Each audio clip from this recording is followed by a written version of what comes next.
Welcome to Justice Now. You're part of the series of Black Workers, Part 22. What to do when terrorized on the job by a person that you are assisting as part of your job duties, or by customers, or by parents, or by just people out in the general community while you're doing your job. So I'll give you some examples of some terroristic tactics that occur. For instance, the other day I was spat upon by an individual that I am assisting.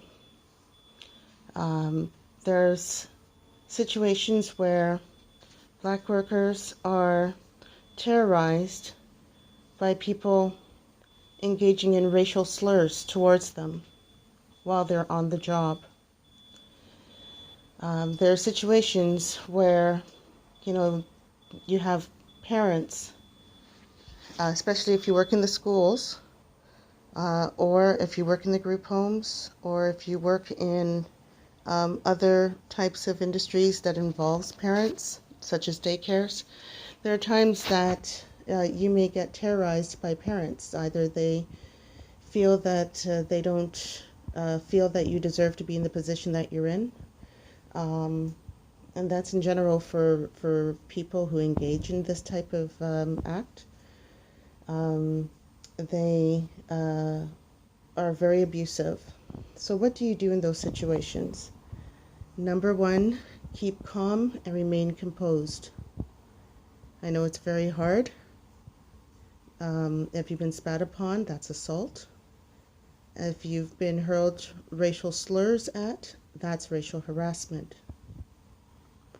This is why I keep reminding you, be very cognizant of the policies and procedures, because these types of things will come in use when you're undergoing these types of acts of terrorism against you. So in this case, what I was able to do is include in the report what the individual had done, so that they can get the required disciplinary action.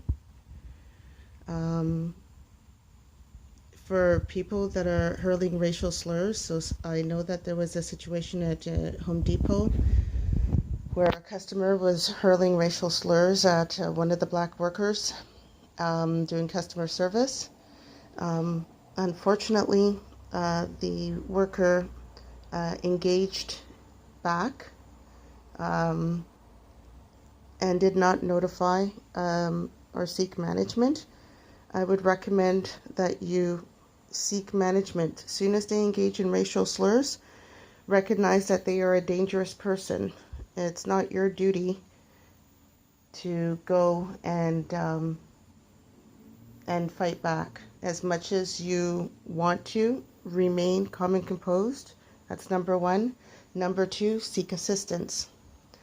Luckily, the person that I report to was with me when the occurrence happened. So I was able to also include that into the report. And that individual was disciplined accordingly. For the Home Depot worker or any other customer service worker that is in that similar situation, seek assistance. Recognize that you will not be able to deal with that particular situation on your own. Seek the assistance of your supervisor or manager, and outline that the situation is not safe, because you don't know what's on that person's mind. It takes someone who is very, how can I say, very anger-based to just start hurling racial slurs at people they do not know. And even those who may know. It takes someone who is very angry, very irrational. You don't know if they're carrying a weapon. You don't know why they're trying to create this provocation. they're trying to provoke you into a reaction. Refrain from taking the bait. Call the management seeking their assistance, and outline that it is very unsafe, and should police be called as a result. And if police is called, then you charge them accordingly if possible. Do not try to escort them out. Do not disengage immediately.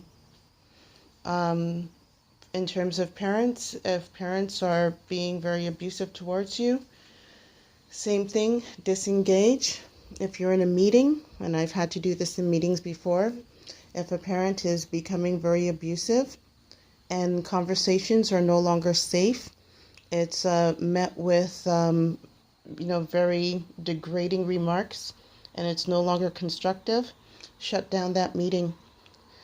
And make sure that you advise that if conversations cannot be kept safe and composed, then it's no longer constructive. And when they have been able to calm down, then that's the time you'll be able to re-engage. Shut it down immediately, disengage, and leave.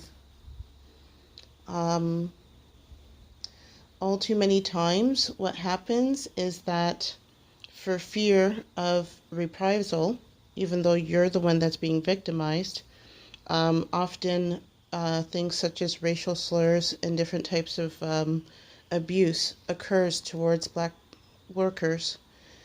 I urge you to speak up. Whenever racial harassment occurs, there's a reason why there's that policy there.